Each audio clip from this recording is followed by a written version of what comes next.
de Banza London TV. Bango baya kotika kambongo na ba montate be baye na délégation mama Denise atindaka babi bon mbongo déjà kokunda ye yango. Fallait pas me quoi ba ça appelle distance. Quand ba ça mais siko so banu legal so pour senga ba mbongo. Omote même mama place ko zala mama première dame ba oh. Naka sina tinaki mbongo. Ba ça so ba kotsa so.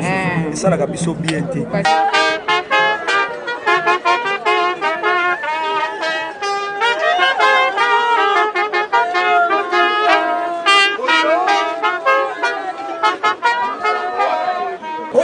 Visiter ma comédien. Pour l'homme avant l'âge.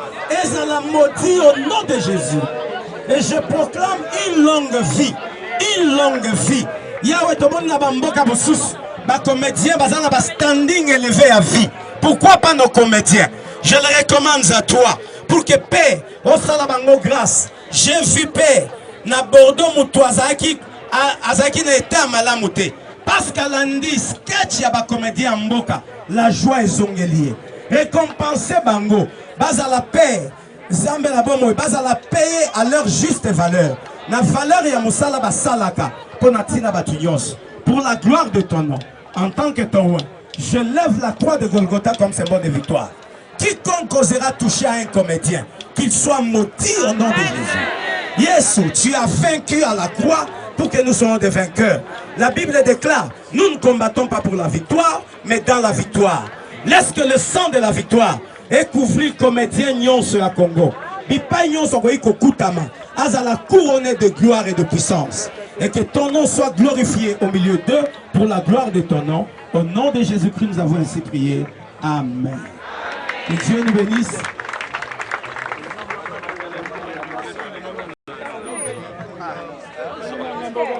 Merci, je remets la parole au modérateur, Zamba Pamel.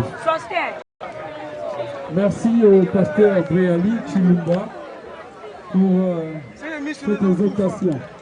Nous allons continuer avec le programme, passant directement au témoignage.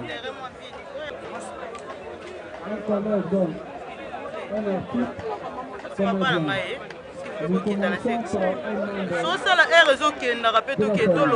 Il s'agit de kilo d'ascension. Kilo d'ascension et tout par rapport à Sylvie. Kilo d'ascension.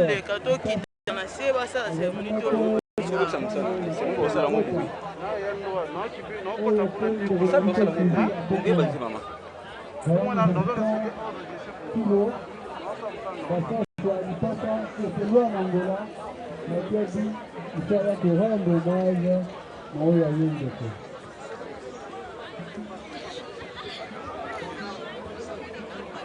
Bonjour à tout le monde.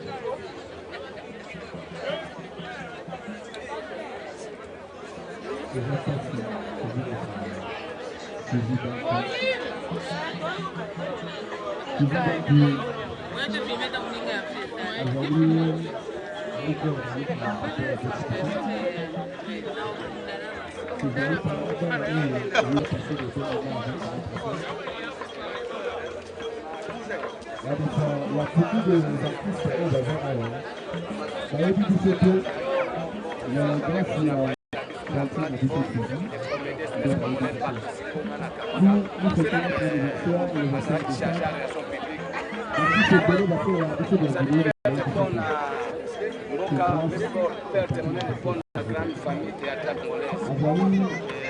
Maman Moko, la grande de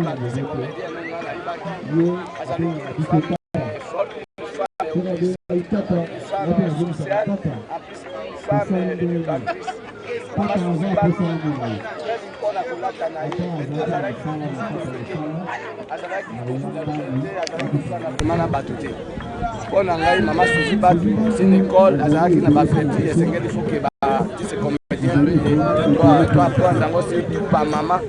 Depuis que le 9 mars 2023, nous allons moi à maman.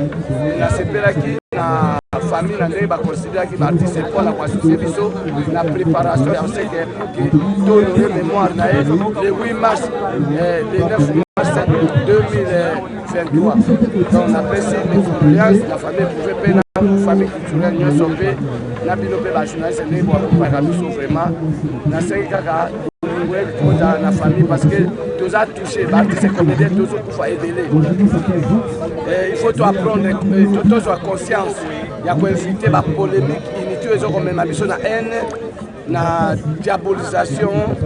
Et en plus, il faut que tout bon la montagne parce qu'il y a des sous du temps. Il faut que les gens se pentir. C'est ça. Maman nous sent. Je vous porte vraiment aucun endroit boutique qui misala, boutique qui peut occupation. On a pour soutenir. Merci. Souvent ça fait trop mal. Il y a au moins les lots pour rendre ma dernier hommage. Azali Bélé pour la biso.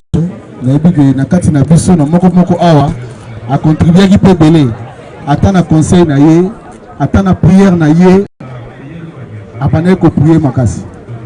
Si tu as un problème ou pas souci, en tout cas tu vas trouver la solution. Et là-bas pas na ezali l'autre joie na ok non non et ça là l'autre mbongo azwa ke non non et ça l'autre na remercier batunio so bayawa pour rendre ton dernier hommage. En tout cas, merci à la famille, à l'artiste Nyonso. Merci à la famille Nabiso, amis et connaissances au Baza Awa. En tout cas, merci beaucoup, nous sommes ensemble. Merci, là c'était le témoignage. Il y a un décomoko, il y a l'Ibota, Kokombo, Kilo, Bassaso, Lipasa, Wazali, Moana, Papa, il y a un déconabiso, Suzy. Du côté de l'artiste, artiste moko azoya ko témoigner de konabiso Omar Kabongo yep azina témoignage wali kosala. Merci. Bonjour à tous. Nazanga la mon message ya ko témoigner té pour la moto soka kufi parce que nalinga bongo minité. Nazana choisi à témoigner les locaux na Suzy Bantu. C'est vrai, et belé bazaka tabiso baebi Suzy Koleganga. Mais je crois na temps où Mkinga na Suzy, j'ai quand même intérêt à kolbata démo pour la temps où je te l'excite na sena moi oyo. Suzy Bantu pour la première fois na sala nzonzi ya CD. C'est la fille on a joué na scène moko pour la première fois à cette époque là. Mon nango ya arzaki au Kabona, Banzondinger na bato Kishasa. C'était Serre ya liboso to se retrouva na na scène Banzondi. Oyo ayamanga c'est comme si tu es banaka déjà kala. Wana nazana no Mario nazali loté parce qu'il y a cette époque là na bana kaka na Kishasa. Mais il y a zaida na succès makasi na poto. Mais ce jour là qu'on se retrouve ngane na scène Nazaki très à l'aise parce que ayambaki ngai na bolingo nyonso y compris na de konabiso miel fifi miel oazana na Turquie. Donc et après ça to comment ngala Suzy le roi bandeko peut-être bato akoyeba moteza ba quelques heures ou ba koyeba na Suzy to andon passer ba moment sur les Suzy to s'ennuyer donc il faut vendre na biso pe quelque part si ba X temps avec le chauffeur ne mo ba besoin à zone ici et so ina kene tanda kwa Suzy o etikoloba mwana kasina utiawa Suzy so na kena ndaku na ena banoza mbamona accès na chambre so na moni t-shirt o eloko o montre c'est on a kenango abana ko hésiter. Vraiment on a perdu une sœur. C'est vrai nous pensanga mabete mais Suzy azaina motema kolinga bato. Que son âme repose en paix. Merci beaucoup.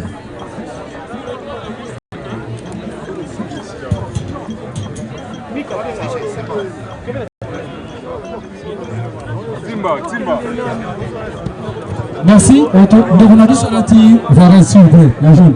Et depuis ce temps avance. Je m'appelle Kotabou pour vendre le coup, on a du beau tabac. Direct que ça vient, mais on va pas l'engager pour ma place. On va direct où ça. Nous passons directement à la biographie. Ndeko Oyo Lelo Toye. Ndeko Toye. Pour rendre hommage à Souka. De son vrai nom, Kombo Naye Bantu, Lutuma Suzy, Momi pour les intimes. Voilà, elle est venue à Kinshasa après avoir combattu à Kisangani, elle est née d'une famille de 9 enfants, dont 4 garçons et 5 filles. Son père s'appelait M. Bantou Etienne qui nous a quittés. Et sa mère est bien et bien vivante. Maman Sélémani Emma. Elle a fini ses études primaires et elle a décidé de décrocher son diplôme d'État à l'Institut du 14 octobre. Hormis son diplôme, Suzy Bantou a suivi plusieurs formations dans différents domaines. Elle était une femme intelligente, là c'est sans commentaire, gentille. Originaire de la province du Congo central, territoire de Songololo, district de Cataracte, secteur de Wombo, village Tombo, de la tribu de Manyanga. C'était une Manyanga. Voilà, elle avait comme profession artiste comédien. Mais, comme elle était artiste comédien, nous allons essayer d'épingler d'une manière brève sa filmographie. Suzy Bantou est beaucoup connue dans le côté de Nzonzi. Hormis Nzonzi, en salle qui groupe d'ailleurs, comme Bonango Ereka, où Azali présidente. Parmi les films naye à Sala, entre autres à Sala na Bellevue TV, Gage également m'a parlé de la film de Sala, Milo, à Sala la film à Epele. Entre autres, Bombe, Le Secret, Maestro, L'Instinct, Rocambole. Voilà, Rocambole avec le voyou de Desso. Prendre un échantillon, un enfant et un père, et tant d'autres. Juste pour Moulaï, il y a une œuvre artistique au Yassali. Nous sommes censés, d'une manière artistique, il y a qu'on rendre hommage. Mais tout ça n'a pas cameraman. Les autres de sa décoration, tout ce qu'on a. Et le balcon, on filme la musique, ça la zoom. Bon, aider Bisso, dans la sécurité, bon avancer juste derrière le cameraman, bon sous Kawana. La sécurité, bon avancer juste bon sous Kawana. Voilà, là nous allons passer, nous demandons aux artistes et comédiens ici présents de se lever. Bien que les artistes et comédiens. L'artiste et comédien Yons.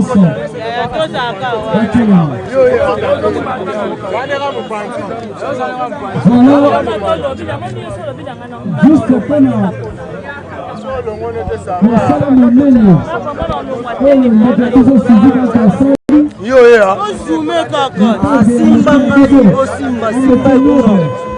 Nous allons applaudir pour dire bravo l'artiste. Bravo l'artiste, bravo Suzy, bravo Bantou, bravo Moni. Tu le mérites ces ovations. Merci Suzy. La RDC vous dit merci. Merci Suzy. Bravo l'artiste, merci. Nous pouvons nous mettre.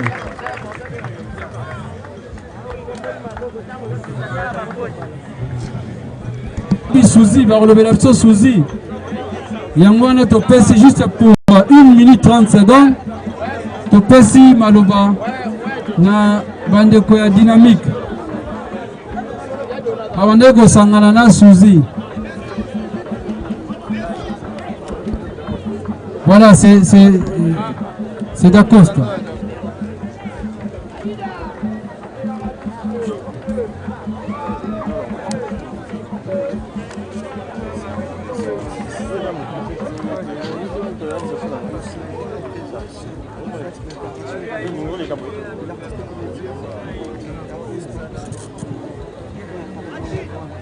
mesdames et messieurs,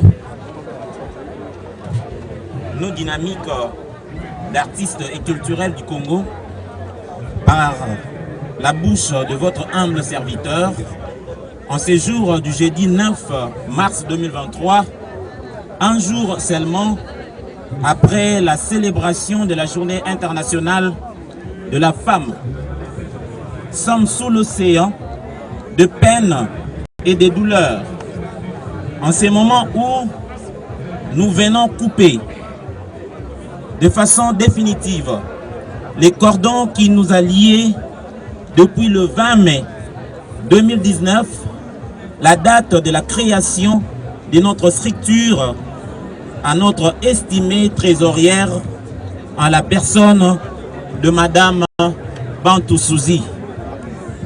De prime abord,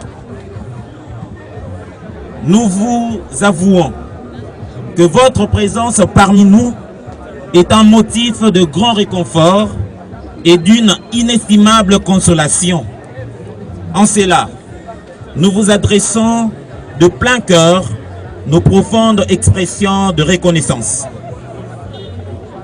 Comme vous ne pouvez vous en douter, la circonstance autour de laquelle nous nous réunissons aujourd'hui n'a rien à voir avec les événements et situations de gaieté et de détente auxquels nous vous convions habituellement et que vous savourez avec délectation inavouée et fonds réparateur de cœurs blessés.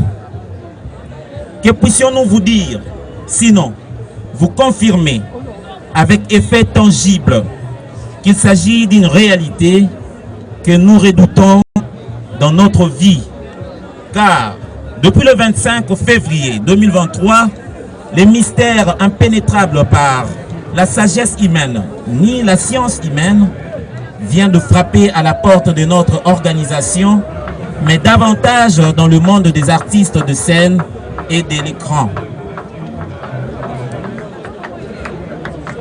Qui pouvait s'imaginer que la fatalité usant de son tranchant destructeur allait réussir à terrasser Madame Souzi Bantou à la fleur de l'âge, elle qui a été le modèle de solidarité, en plus du fait que, par sa silhouette magique, on s'imaginerait à côté d'un ange à la taille svelte.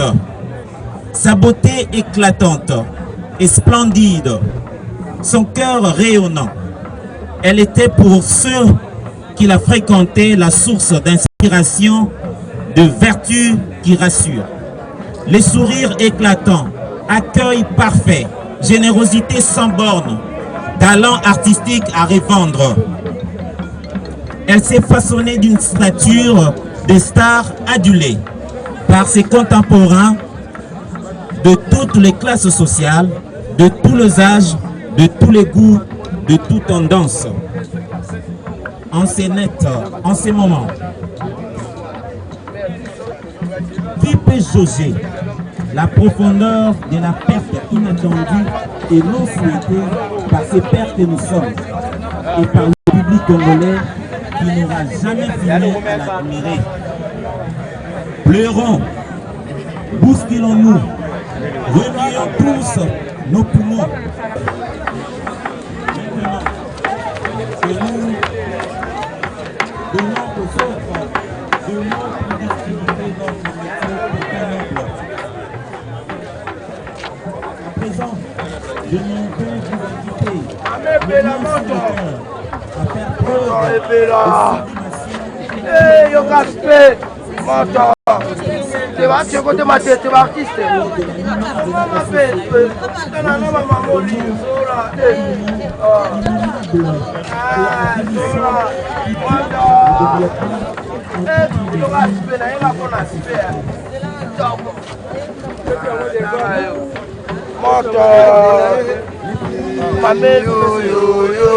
Mama ebela ebela kamera biso ebela mwasi kitoko ebela kabela biso nzambe Isola iso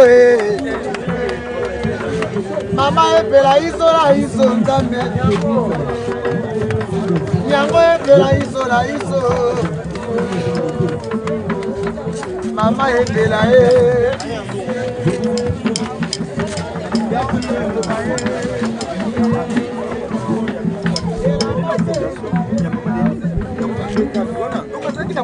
traitement kota traitement akoke na asisi ba soigner akena ngalema ba soigner akena médecin ni ba soigner hôpital nyo so minene batinda biso akozwa ba soigner neti ngane na dalia so na obela na nda na kusenga aide so na kusenga aide bana senga etete na mwana nga blesse be bandiko na ngai mais na ndenge kina ba kusenga ko sunga nga ba mona nga ndeni na carte ya mutuelle de santé nga na zana ngo mwasi na nga zana ngo bana nga bazana ngo na okenga mona asisi so na mona na kenga li so na kina médecin ni ba soigner ngati et bon so ya ko senga so aide enfant.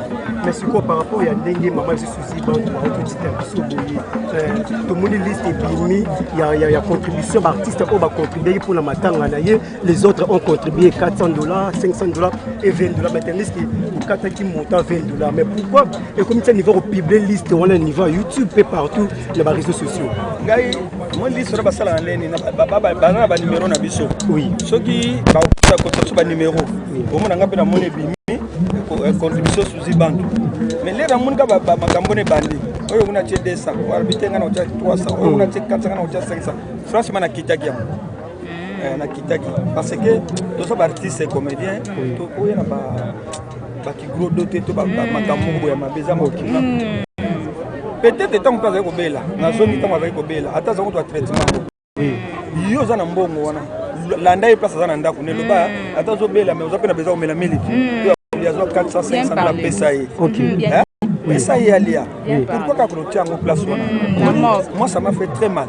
les akamala monter parce que tant azo bela na ye batu yo ba songa zo bela oui ba ça ndako na yo ba songa ko tala yo batu zo traitement na ba asisi partout mais tala $400 na nga pesaye alia amela peut-être mbongo wana ko contribuer dans tout nae mais basala ki yango tende ngwana yango na moni ça fait très mal côté zela na côté tali makambo ya ke yo batu ba contribuer ata to contribuer na bisote oui ata to contribuer na bisote souci lokola za na carte de santé na mutuelle de santé na fondation na biso nga so nga na kufi oui ata bo contribuer na binote donc d'abord infamie na ngeko ça soki bo contribuer na binote fondation tango lomba komaka lettre abi membre moko ya fondation ya biso akufi bango baya kotika ka mbongo na ba montate be baye na délégation mama Denise atindaka babi bon mbongo déjà kokunda ye yango fallait pe mukwana basala pe distance kwani basala mais siko so banu legal sous pour no senga ba mbongo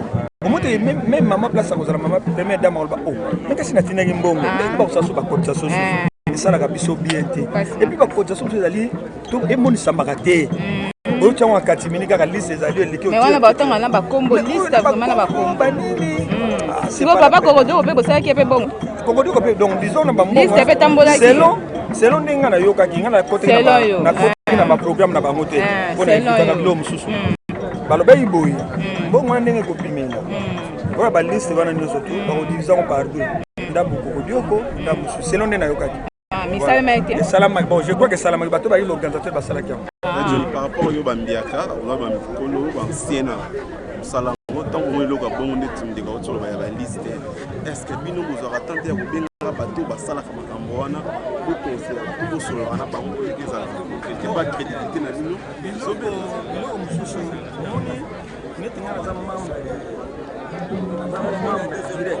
te na kati ya komite ya idps eza na biloko mosusu tokosolola yango neti ka mosusu nazwi remarke bopana bino obini mpe momoni mabe ya journaliste nga mpeta tokutana na réunion na biso ya bakomite na compose po problème yo mote liboso ezalaki bafille na bamatanga bakolata ndenge alingi bilamba mikuse babeleli bada boye na boye mais na kati ya réunion na biso tobayini foko tolata bilamba moko récent toboyaki dabo bauniforme lata elamba moko oza responsable mama bomba nzoto na yo boye omo te bayoka mpe batika zo comprendre ndenge wana mpe ezali na baréunion tobarecontinue nango topose mpe bakoloba mpe babiloko wana biso toko na prochaine occasion bien tosuetaka te mpo eza makambo mabe motuke te mpo nasueteke moto akufa mpo tosala yango te non eza mpena mabe voilà par rapport ya likambo mosusu bato bazoloba ababi matanga ya kokoki kote kokunda apparemment bato ebi basali kopesaki vraiment na yango te oyo ya susu tomoni vraiment ndenge baye belé négligence nga mpe nasalaki remarke wana kokodio aza série na biso okomprena mpe baefe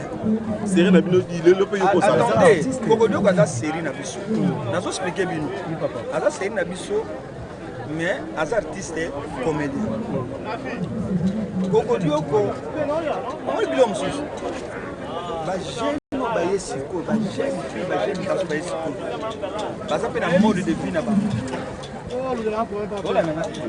totalaka mpe bapoudre de chasse bakufaki awa engouement ya bagene fille bagene garçon baartiste comédien mike wana bayeki na bango te donc mpo na bango eza série na bango te mais moto na kuka aza artiste comédien lokola mpe bango ozolanda mais tandis que bango na série na bango soki jeune mo akufi mais biso baartiste comédien baancien toyaka wana eza remarke moko en tout cas tosantaka ngo ndenge ya kokodio bayaki na bango pe te ya moko mais pas tellement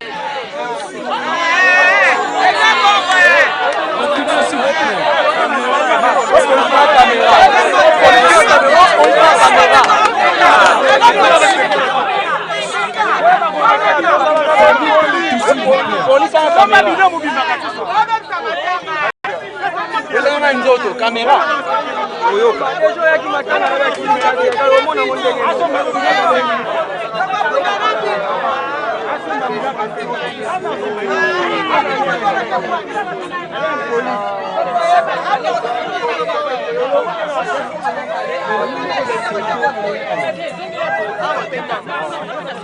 Otombo la caméra likolo, c'est tout non?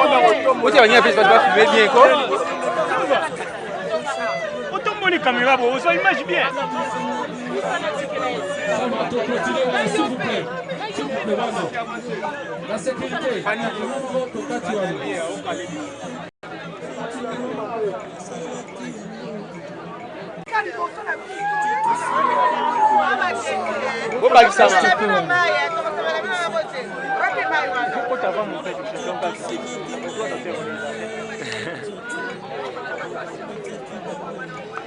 Voilà, ça la moyenne. Une tâche ainsi. C'est la grande famille. Vous êtes un ciment. Vous contatez?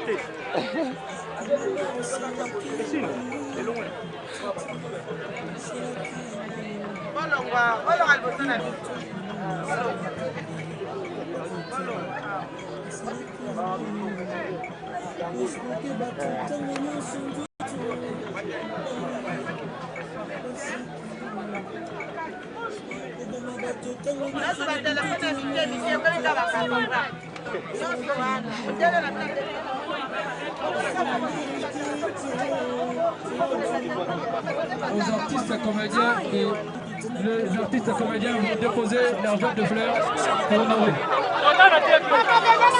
l'Association nationale des clubs populaires et sénégalais. Nous vous invitons.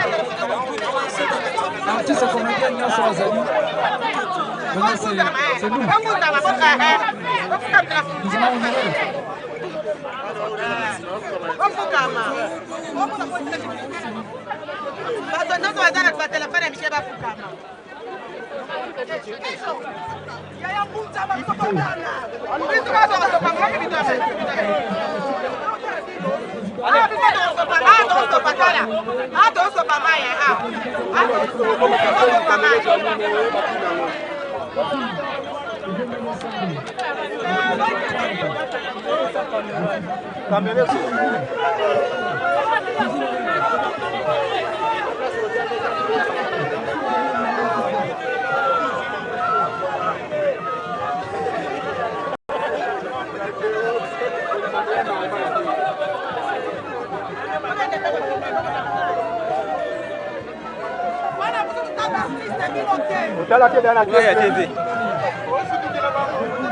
Maman, ça n'a plus de nom, ça ne pas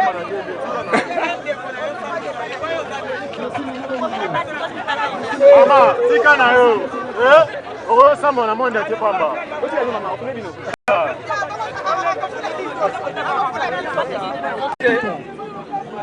On n'a jamais le poste au balatier. Merci, classe. Merci, Soudeka. On n'a jamais le poste au balatier. Les artistes qui sont venus rendre hommage à leurs collègues. Un journaliste.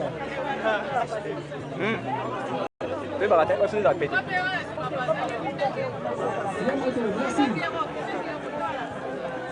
Omar Kabongo. Ils sont venus pour rendre hommage à leurs collègues. Je l'aime.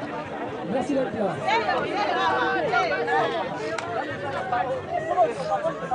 Merci d'être là.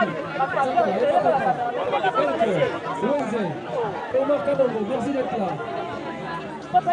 Ils sont là très nombreux.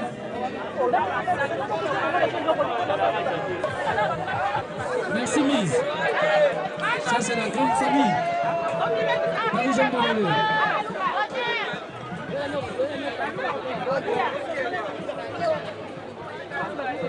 Judith, merci d'être là.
Banangwanzou. Voilà, là c'est Banangwanzou. La team Souzy Bantou, passez rapidement. Un TPC Kalamou déjà. Les amis d'enfance de Souzy Bantou. Les amis d'enfance de Souzy Bantou. Les amis d'enfance de Souzy Bantou. Là c'est Banangwanzou. Les amis d'enfance de Souzy Bantou.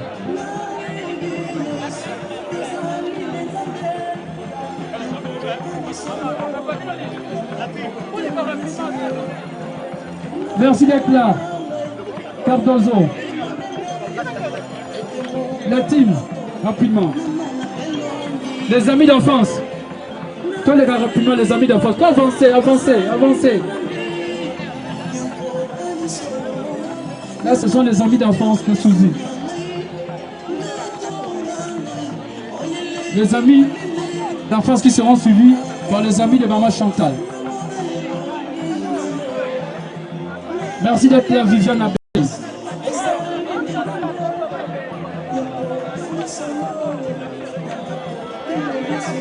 Voilà tout ça quand on matanga ya Souzy Bantou. Tout le monde bande kuna malgré bazana douleur on peut dans moko na bango mais rien n'empêche ba le bataille mo oh le bazo rendre moko na bango dernier hommage bazo pesa au revoir à Souka o bazo kende kotika na demeure ne asika. Nazana président Doudou Soup par exemple Pandi Nangai. Bonjour président, mes condoléances.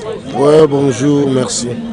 Voilà les alliés Lisolo ya pasi pe ya mawa lelo bozo kende kotika moko na bino bando sane musala ensemble. Le sentiment ni to moni okolo par rapport à la séparation douloureuse mkwale. Vraiment dans un sentiment de tristesse. Il y a pasi ya mawa. Alors ko perdre moko na biso ça la pasi. Et ça la pasi makasi ko perdre moko na biso. Et puis tant ba perdre mutu moko boye azana na valeur makasi. Oyo bazo senga enano azana mubesu pona nga Souzy azana mubesu ayano mubesu donner to perdre et ça li participer mawa donc mawapena to anango eza makasi. Il y a aussi des nouvelles aux garder, parce que bon souvenir aux garder pendant la Suzy Bantou. Oui, elle était toujours aimable, simple comme bonjour.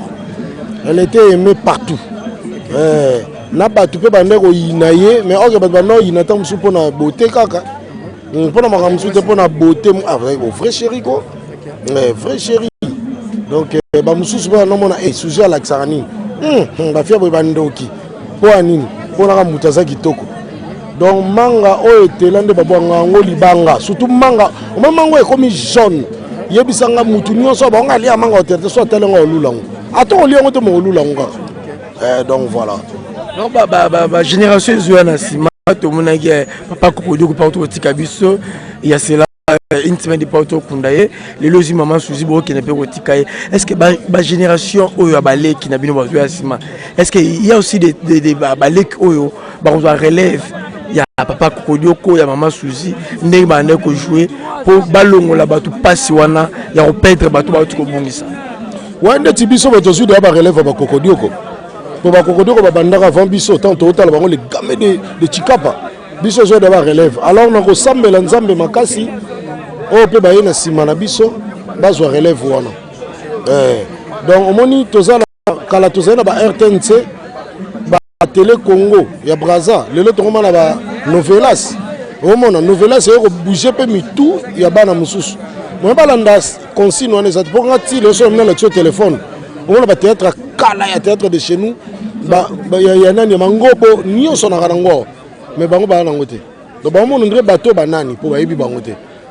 Ce que fait ba landa de biso mais bango so ba sel ba sauter biso. Et là on sait bango ba reculer pour mieux sauter. Qu'il est pour me sauter. Est-ce que l'Iwa il y a des de colons tika biso et enseigner yo nini. Enseigner nga kolala kola mukeza bitite. So nzamba bengio, moi ko empêcher ngo za prière.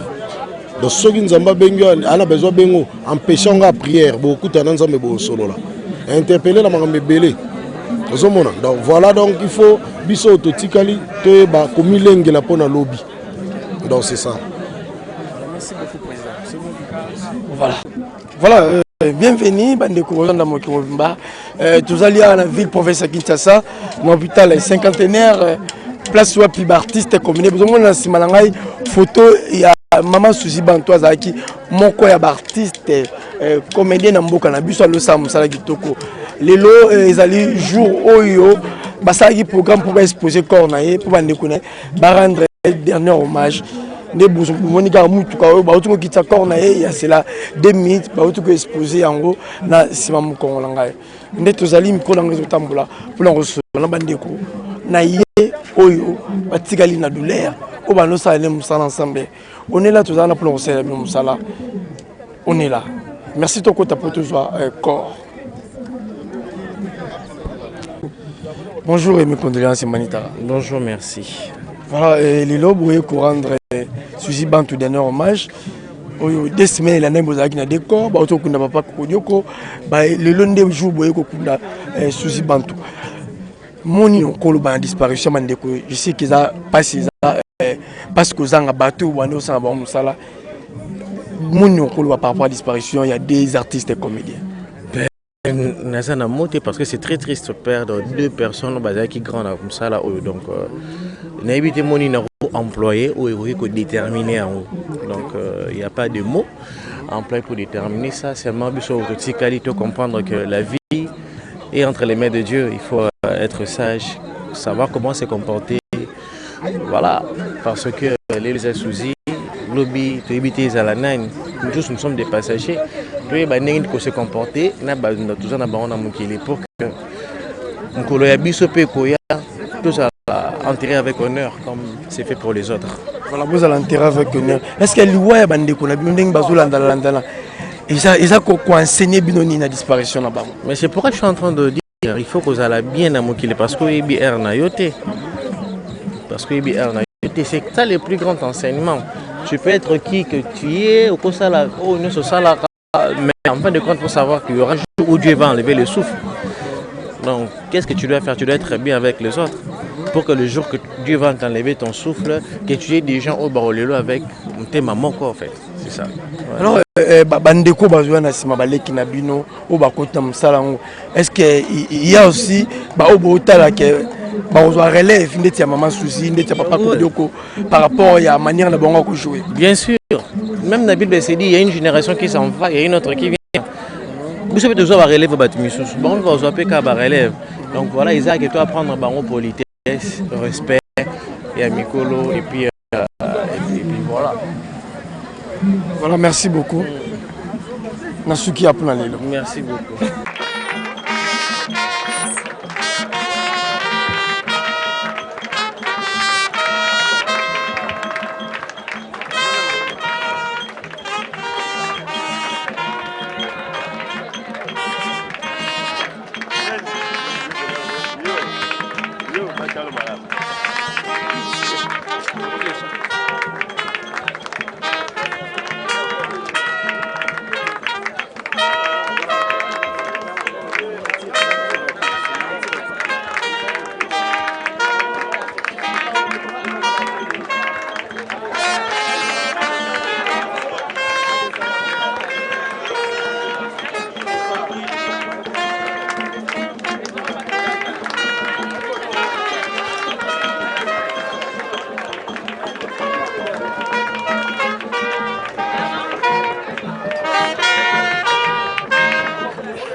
De Banza London TV.